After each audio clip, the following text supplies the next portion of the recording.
as much. Sometimes they can be used to drag out a game if you want to do turtle strategies. But other than that, late game, I don't really see too much potential, especially in the 2v2 match, unless they get to some real shenanigans with it. And speaking of shenanigans, look at this map. Yeah, this is pretty crazy here. A lot of expansions heading over to the top left, but I think both teams are in relatively good spots to get some natural bases up here. I mean, there is the high ground that's going to really hurt Nook and Cranny's expansion, so they need to be careful about that for sure. Yeah, they're going to have to make sure that they are very active in scouting and getting their units up on the high ground just to defend it, because that high ground is especially a little bit too close for Gentleman's liking right now. But this is one of those very interesting maps where this might not even go for this still might be on a single base, because all of these bases are just in the middle of the map, in the middle of all this congestion, and that second tier elevation that one mill is standing on is very important for yellow and green to take, because that just allows them to at least get some vision on the high ground and prevent them from being choked out by Nook and Casper. Yeah, I was wondering if we were going to have the gentleman's agreement again here, going straight up to 8 farms, but it looks like Nook and Cranny is going to stop that trend from happening again and getting out the safe squirrels. Oh, there it is. Beautiful. The 4-farm mole rush. This is a little bit interesting because neither ChiMinh or Gentleman have gotten it for units just yet, and those moles are going to be very finished building. The scourge of 1v1 so far in the ranked ladder. Here comes the first mole, the second mole marching their way down, and there's a farm building. That is some free kills for the mole right now. Oh, he's going straight for the base. He wants to take out ChiMinh outright, and there are no units other than the pigs to stop him.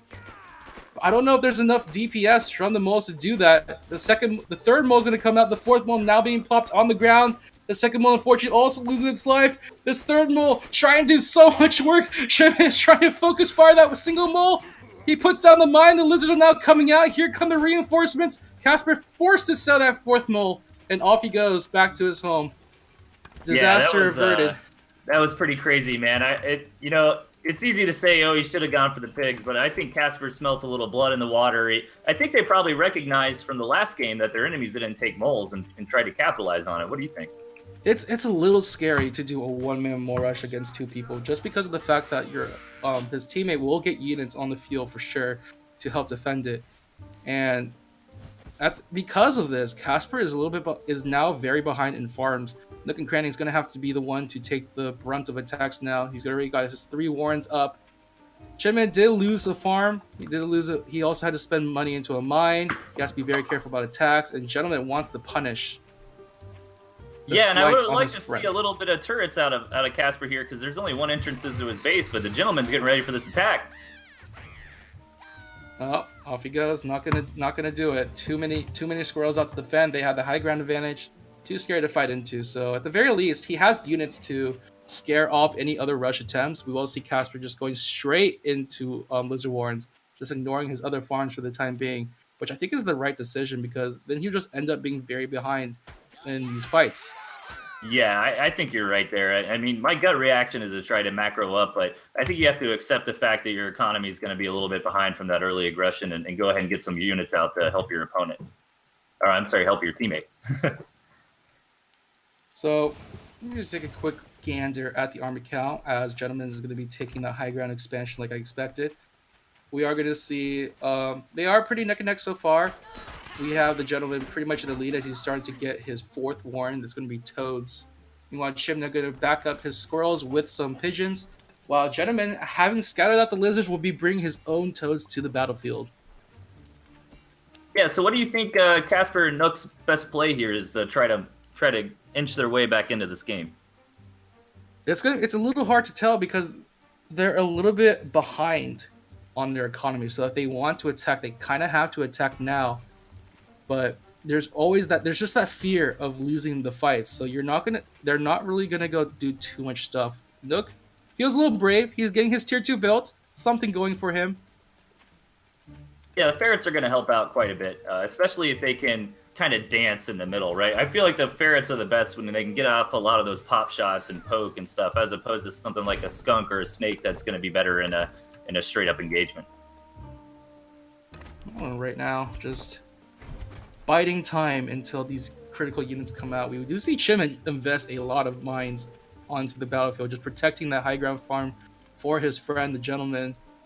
Meanwhile, Gentleman, the fact he's going for so many farms right now, this smells like he's gonna try to get that wolf or owl out as fast as possible. Meanwhile, ChiMinh is gonna go for his own expansion here, and honestly, Nook and Crane and Kasper not quite ready to punish this quite yet. I don't even think they've scouted much even. No, they really need to get something going here. I mean, they either need to take a play and attack some of these bases or get a little more economy up on their own. I mean, they really are in the position where they got to make a move, right? Because if things keep going the way they are, the Gentleman and ChiMinh are just going to be in a commanding lead in this game. And Toads coming out in full force from the Gentleman, 2 Warrens of Toads. We are seeing that barbed wire going to be in play. They're going to play the turtle game here, which honestly suits them well, especially with the bit of a failure of that mole rush attempt from Kasper. They have a lot of time for that economy to grow and just allow Gentleman to build up. That wolf which definitely will boost up the units, boost up the farms, just make them grow an economy. And right now, the attack window for Nook and Cranny and Kasper is getting very small. Yeah, they need to do something fast, right? They need to get an expansion out. They need to attack the enemy. I mean, balloons are coming up. Barbed wire is coming up. He wants that fox. Kasper is like saving up so much food. So is Nook and Cranny. I don't know what they're gonna. Oh, they are gonna try to say to go for a bit of a wrap around Kasper with his own lizards.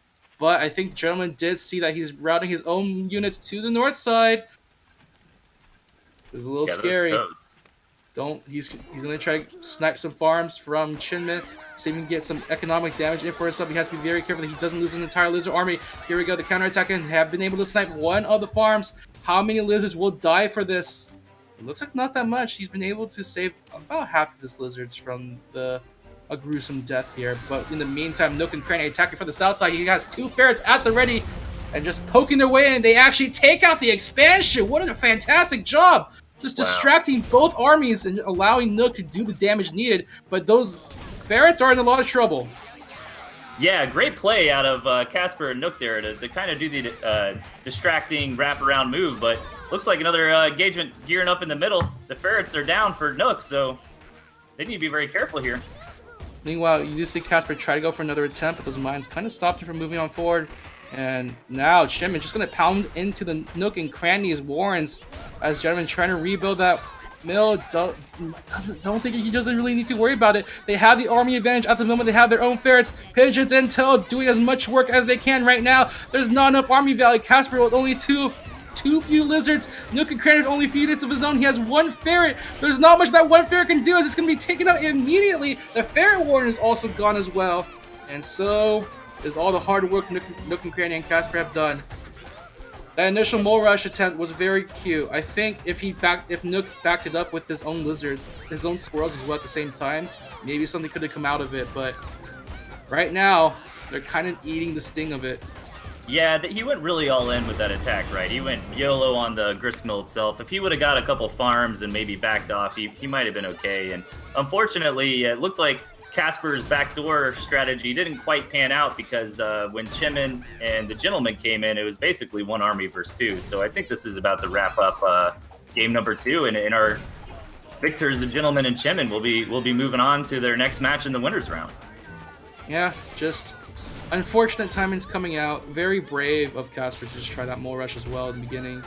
That lizard rush was also something, but like ChiMinh and Gentleman, they had numbers. They already had the army. They had plenty of farm already, so taking out a mill wasn't that terrible for them.